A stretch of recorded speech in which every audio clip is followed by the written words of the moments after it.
E hoje é com um prazer muito grande que vamos receber aqui a doutora Thaís Cremasco, doutora que está envolvida num trabalho muito importante, que é Mulheres pela Justiça. Quando a gente vai vendo, né, as taxas de feminicídio, de violência doméstica contra a mulher e até contra crianças, que isso está aparecendo bastante, isso preocupa a gente, né? E ela está acentuada por conta da pandemia, onde as pessoas estão tendo que conviver um tempo maior dentro de suas casas e a violência está acontecendo entre quatro paredes. Doutora, muito bom dia, prazer tê-la aqui conosco hoje. Bom dia, o prazer é todo meu, uma honra, ainda mais para falar de um tema tão importante, né, que é essa questão da violência contra a mulher. Muito obrigada pelo convite. Fala um pouquinho, o que é esse movimento Mulheres pela Justiça? Bom, foi um movimento que começou com uma ideia minha e de uma juíza, para que nós, advogadas, pudéssemos, de alguma forma, auxiliar mulheres vítimas de violência.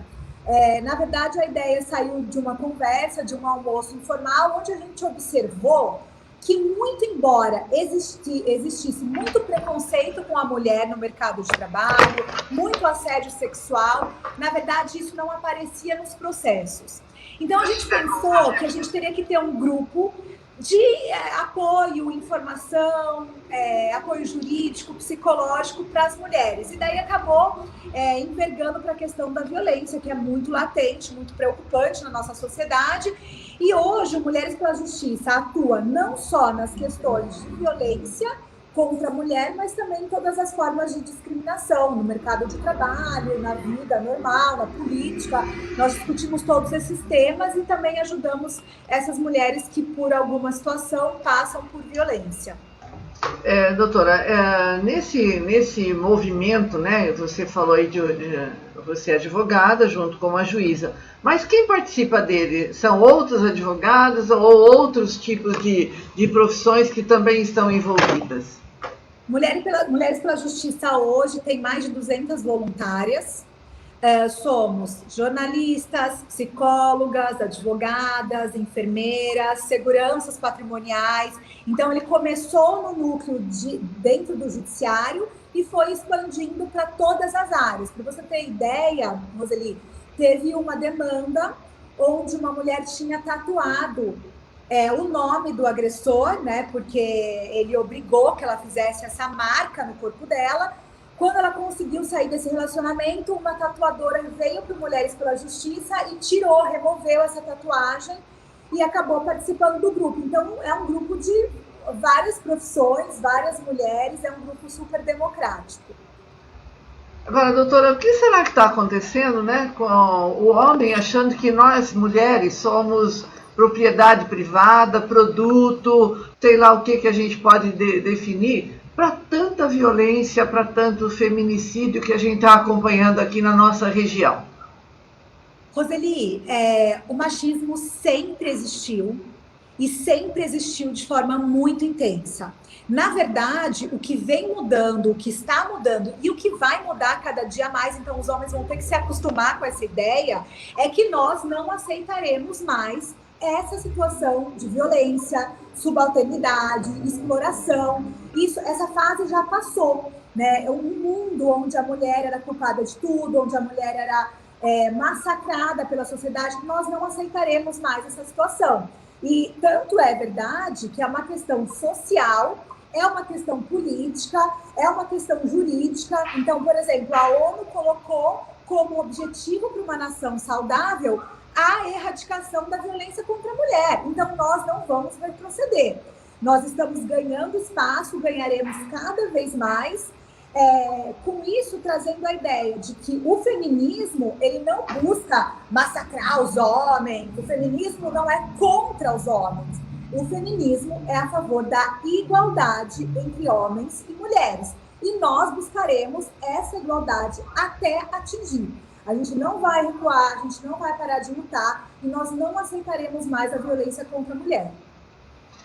Eu tenho um recadinho aqui do Josué Roupinha Júnior, ele é um jornalista, e ele diz assim: bom dia, que emoção ver a placa Marielle Franco ao fundo, Mulheres pela Justiça, Vidas importam, vidas de mulheres negras importam. Parabéns pela iniciativa, doutora Thaís. Então, olha, a gente nem se deu conta, né, da plaquinha, mas olha como é o ouvinte, e ele está acompanhando pela live, e olha só, percebeu aí.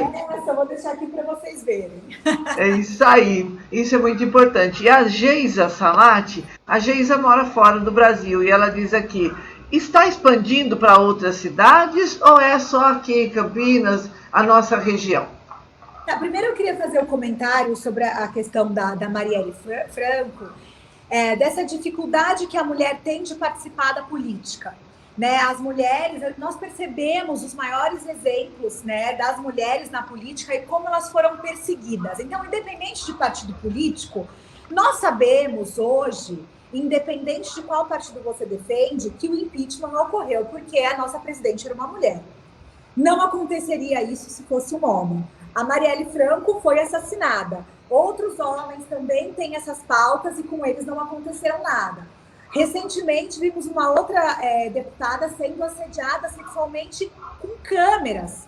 Então, a mulher é perseguida na tentativa de alijar as mulheres da política, né? Então, é muito importante a gente trazer, independente do partido político, essa questão da importância de nós, mulheres, estarmos na política. Porque só assim que as pautas que são importantes para nós serão levadas com seriedade que elas merecem. Como que um monte de homens senta para discutir aborto, para discutir licença maternidade? Eles não sabem o que é isso. Então, é muito importante que a gente tome esse espaço que é nosso. E em relação a esse segundo comentário, o Mulheres pela Justiça atende Campinas e região. Eu faço parte de vários grupos nacionais e internacionais de defesa da mulher, eu e outras atuantes do grupo, então nós sempre temos o desejo de expandir. Então, todo mundo quiser que expandir, vem para cá e o nosso objetivo é chegar no mundo inteiro. Muito bem, tem o site, né, que é Mulheres pela Justiça, entra lá que você já vai ter algumas informações.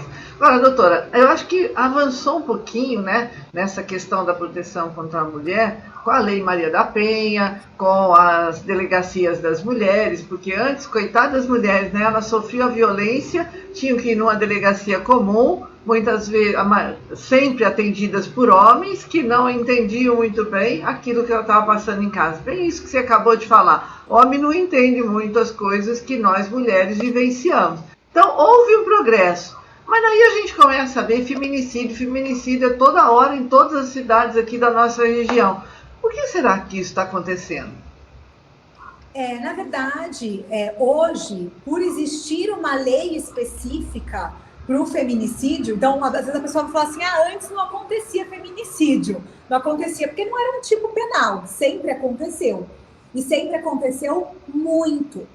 O machismo sempre existiu. Eu não sei, eu realmente, assim, eu não consigo mensurar os motivos exatos pelo que está crescendo. Né? Está crescendo também porque nós não estamos mais aceitando. Quando você começa a perceber, Roseli, que a maioria dos feminicídios acontecem pelo fato da mulher não querer mais ficar com aquele parceiro, daí a gente para tudo e vê que o problema está no fato de que nós mulheres estamos protagonizando, nos empoderando, sabendo dizer o que a gente quer ou não. Antigamente uma mulher ficava no casamento ad eterno, ela não podia sair, porque ela não tinha independência financeira, porque era um preconceito muito grande social você se separar. Então nós estamos morrendo pelo simples fato de comunicarmos uma escolha da nossa vida pessoal para um homem.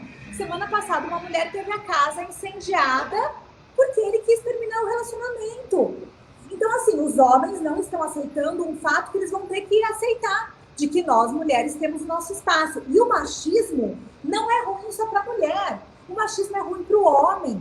Ele traz um peso, uma masculinidade tóxica para o homem que é prejudicial para ele também. O homem tem que bancar a casa, o homem tem que ter virilidade. Isso é ruim para o homem também. Então a gente precisa desarmar o machismo da nossa sociedade para o bem de todos. Não é só ruim para a gente, é ruim para os homens também. Muitas vezes o homem que comete um feminicídio, ele se sente realmente no direito de que aquela mulher é dele, que aqui então é ruim para todo mundo perde. A mulher perde, o homem perde, a família perde, a sociedade perde. A Geisa coloca um comentário aqui que é muito interessante. Ela diz assim: temos que educar os nossos filhos para serem feministas e respeitar as mulheres como pessoa igual a eles, não como doméstica ou propriedade deles. É bem por aí, não é? Com certeza, dentro da minha visão, Roseli, passa pela questão da educação. Né? Isso que a gente falou é tudo. Educar pessoas feministas. Lembrando que o feminismo é a igualdade entre homens e mulheres. Então, educar nossos filhos, muitas vezes a mulher reproduz o machismo. E esse é o grande problema. Né? Você educa um filho, olha, essas meninas são para namorar, essas meninas é só para você sair. Né? As filhas fazem o serviço doméstico e os meninos vão jogar bola. Quando você educa dessa forma, você perpetua uma mentalidade machista que é prejudicial para todo mundo. Então, com certeza, esse comentário dela eu concordo muito. A base está na educação e a responsabilidade é de todos, homens e mulheres, precisam educar a sociedade numa visão para desconstruir esse machismo que está enraizado na nossa sociedade, né? Estrutural, totalmente estrutural. E começa de pequenas coisas, né? Por exemplo, fazer o seu filho arrumar a cama, ou ele lavar a louça do café. Eu brigava com meu filho que ele falava assim, não vai cair a mão, pode lavar, né? Então, tem que aprender um pouquinho a dividir um pouco e a respeitar o trabalho nosso enquanto mãe, enquanto filho e filha, que eu também tenho, né? Não é responsabilidade da mulher, é responsabilidade de todos que vivem no seio familiar. Mas a pandemia aguçou isso tudo? É fato isso? Na pandemia, o que aguçou muito foram as separações, divórcios e brigas entre casais, né? E quando existe uma violência dentro de um lar, e o convívio é maior, é óbvio que essa violência vai também intensificar. Outro ponto que a gente entende como muito relevante para essa questão do aumento da violência contra a mulher na pandemia é a questão também financeira dos casais. Né? Muitas pessoas sem comida, muitas pessoas sem emprego, muitas pessoas com problemas. Então, tudo isso vai aumentando uma relação que já é conflituosa, sempre lembrando que a violência tem duas características que eu entendo como fundamentais quando você quer identificar o que está acontecendo dentro do seu relacionamento. O primeiro é que a violência é uma escalada. Ela não começa com a morte de uma mulher. Ela começa com um xingamento, com uma palavra que desmoraliza aquela mulher. Ela começa com, de repente, um empurrão, um tapa, um chute, até chegar na morte da mulher. Então, a violência, eu entendo ela como uma escalada. E também existe o ciclo da violência. Depois de um xingamento, vem um arrependimento, eu te amo, uma flor, depois volta para a violência. Então, esse ciclo faz com que muitas vezes a mulher se confunda de não conseguir enxergar que o relacionamento dela é um relacionamento abusivo e também a questão da mulher se culpar. Né, doutora, mas também eu não coloquei o jantar na hora certa, eu deixei ele irritado, então a mulher às vezes se culpa, conversei com uma pessoa que ele não gosta e ela acaba aceitando como culpa dela a questão da violência e nunca é culpa da vítima, né, a violência é sempre culpa de quem está violentando, do agressor no caso. E a gente percebe que nessa linha estão as crianças também sofrendo muita violência, né? A gente viu que o garotinho lá que foi morto cruelmente, né, pelo padrasto, essas relações conflituosas, né? Também às vezes de padrasto ou madrasta, isso é muito comum, né? Ter esse tipo de conflito. Na verdade, a maior preocupação na pandemia acaba sendo as crianças mesmo, porque a escola era o lugar onde as crianças falavam que estavam sofrendo violência sexual ou violência física. E esse número diminuiu demais. Por quê? Porque hoje nós estamos dependendo da denúncia de um vizinho. E muitas vezes a nossa sociedade ainda tem esse costume de que a gente não deve meter a colher. Né, briga de marido e mulher, questão familiar é problema deles. Não é. Quando você está falando da proteção de uma criança, você está falando de uma responsabilidade de toda a sociedade. E essas crianças, sem estarem na escola, elas não conseguem informar aquilo que está acontecendo. Então, a gente ainda não tem a menor ideia de tudo que está acontecendo com essas crianças que estão, muitas vezes, confinadas com os agressores e com as agressoras. E foi muito interessante essa situação, né, que aconteceu na pandemia, porque faz refletir não só a responsabilidade das mães, mas também dos pais. Né? É muito fácil a gente colocar a culpa, nossa, mas a mãe foi para dentro da casa de um homem, que absurdo, a gente vê mulheres falando isso. Mas aquela criança tinha um pai, e o pai também tinha a obrigação de cuidar. Então, muitas vezes a gente reproduz julgamentos machistas ao analisar situações midiáticas, né, situações que estão acontecendo, de falar que é sempre culpa e responsabilidade só da mulher, como se a gente tivesse uma responsabilidade maior sobre o filho. Isso não é verdade. Você sabe que a Câmara Municipal aqui de Valinhos está votando um projeto em que a violência doméstica dentro de condomínios deve ser notificada, porque dentro dos condomínios fica mais velado ainda, fica mais fechado, mas que é obrigação denunciar um caso de violência ou contra a mulher ou contra a criança. Houve muitas discussões, mas o negócio está caminhando aqui em Valinhos para que isso vire uma lei. Veja que interessante esse seu comentário, porque aqui em Campinas já existe essa lei e é aquela coisa famosa no Brasil de que foi uma lei que não pegou. Né? O brasileiro gosta de falar esse termo popular e é muito interessante porque isso mostra como a nossa sociedade é preconceituosa. Aqui em Campinas existe, inclusive com a obrigação de que os condomínios coloquem placa em lugar visível, avisando que essa lei existe, que tem que ser reportada, tem pena, mas eu nunca entrei até agora em nenhum prédio ou em condomínio que tivesse essa placa. Tudo bem que eu estou um pouco confinada, mas eu tenho percebido que as pessoas ainda não estão obedecendo essa lei. Eu, por exemplo, no meu condomínio, mandei uma notificação e não obtive nem resposta. Né? Então, a gente vê que existe um descaso com a questão da violência contra a mulher. O Josué Roupinha, ele diz o seguinte: infelizmente, muitas mulheres em situação de vulnerabilidade vivem nessa situação de violência por conta de uma dependência financeira do marido, mesmo que ainda tenhamos muitas mulheres se destacando no mercado.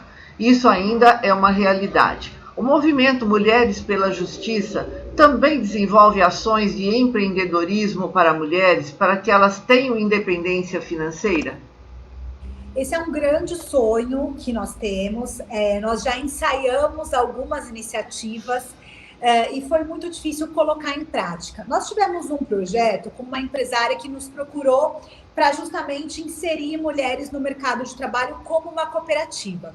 Só que a minha veia de advogada trabalhista me impede, muitas vezes, de colocar esses projetos em prática, quando a gente verifica que vai ser uma mão de obra com uma exploração sem todos os direitos. Eu tenho muita dificuldade de me envolver em projetos assim.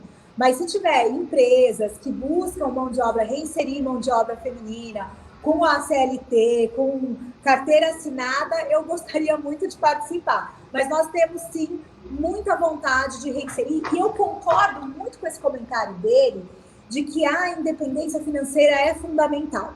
Muitas mulheres ficam bravas comigo porque falam, mas Thaís, a mulher tem o direito de trabalhar em casa. Eu tenho as minhas ressalvas em relação a esse posicionamento. Claro que a mulher pode ser o que ela quiser. Só que se a mulher tiver uma dependência financeira do homem, eu entendo que é praticamente impossível a gente falar sobre liberdade onde existe dependência financeira. Se essa mulher recebe uma mesada, uma pensão do pai, de quem quer que seja, tudo bem. Mas se ela vai depender financeiramente do homem, necessariamente vai existir um problema no dia que ela quiser se separar e ela, sim, vai estar mais vulnerável a uma questão de violência, mas sem sombra de dúvidas, com todo o respeito às donas de casa que eu tenho. Doutora, mas como é que faz, né? De repente as pessoas que estão nos acompanhando vão ver depois, porque a live fica, e ficam interessadas em ou buscar ajuda ou querer participar desse movimento. Qual é o caminho?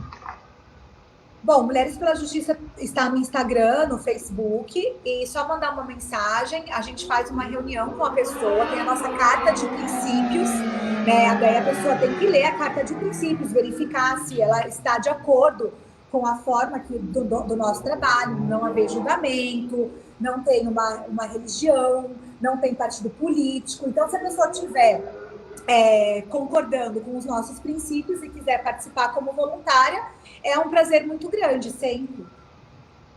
Muito bem, ó, eu ficaria muito mais tempo, mas infelizmente nosso tempo acabou. Mas como agora já tenho o seu contato e já abri o caminho, eu vou te chamar outras vezes, porque é um assunto muito atual, muito recorrente, né, dessa questão da violência, e a gente tem que colocar isso para que as pessoas saibam que existem grupos de pessoas interessadas em amenizar o problema ou resolver de vez, não é? Com certeza, Roseli. Acho que hoje a gente falou de uma pauta muito importante, que é a questão da violência, mas eu acho que a questão da mulher no mercado de trabalho, da mulher como mãe, eu acho que são outras pautas importantes para a questão da saúde da mulher, todas as dúvidas que tem em relação ao câncer de mama, os direitos da mulher com câncer de mama. Então, acho que tem muitas pautas da mulher que são importantes. Eu teria um prazer imenso em participar todas as vezes que for convidada. Adorei o programa. Muito obrigada pelo convite. É uma honra muito grande. Eu que agradeço. Não foi uma coisa tão inesperada, né, que surgiu, mas que eu agradeço imensamente. A vida da gente é feita de contatos e relacionamentos, né? E aí abre portas. Então, doutora Thaís, muito obrigada, viu? Até uma próxima. Eu que agradeço, gratidão, um abraço muito grande a todos e um bom dia. Ok, eu vou ficando por aqui. Um beijo grande para todos vocês. Obrigado pela sua audiência. Até segunda, se Deus quiser. Tá chegando José Carlos Garcia, a máquina do tempo.